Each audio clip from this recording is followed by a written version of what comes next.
السلام علیکم ورحمۃ اللہ وبرکاتہ۔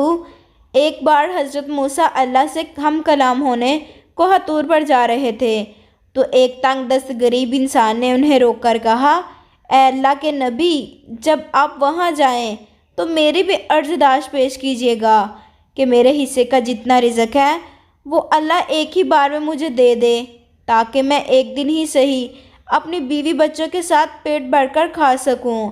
آپ نے جا کر حسب وعدہ وہی عرضداشت پیش کی تو جواب آیا، اے موسیٰ علیہ السلام، اس بندے کا پوری زندگی کا رزق صرف ایک بوری اناج کے برابر ہے، اس لیے اسے تنگ دستی کے ساتھ دیتا ہوں کہ ساری عمر اسے رزق ملتا رہے۔ آپ علیہ السلام نے واپسی پر یہی جواب اس سائل کو دے دیا۔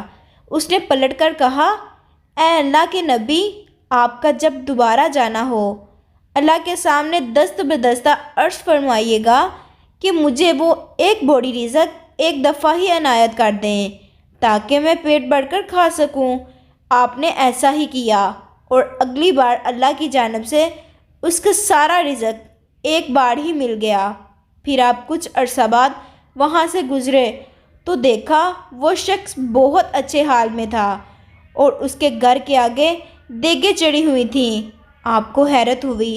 آپ نے جا کر عرض کی، اے باری تعالیٰ، آپ کا کہنا پتھر پر لکیر ہے، مگر میں اتنے عرصے بعد گزرا ہوں مگر اس کا رزق کم نہیں ہوا اور ابھی تک جاری ہے، بلکہ بہت اچھے طریقے سے اسے مل رہا ہے۔ اللہ نے فرمایا، اے موسیٰ علیہ السلام، تم سچ کہتے ہو، مگر وہ شخص بہت ذہین نکلا۔ اس نے دیے گئے رزق سے خود بھی کھایا اور گھر والوں کا بھی پیٹ بھر کر کھلایا، مگر جو رزق باقی بچا وہ اس نے میری راہ میں خیرات کر دی، اور یہ میں نے ہی وعدہ کیا ہے کہ اگر کوئی میری راہ میں ایک حصہ خرچ کرے گا تو میں اسے 70 حصے واپس کر دیتا ہوں۔ اس نے مجھ سے تجارت کر لی ہے موسیٰ علیہ السلام، اور میں اپنے وعدے کے مطابق اسے مسلسل لوٹا رہا ہوں۔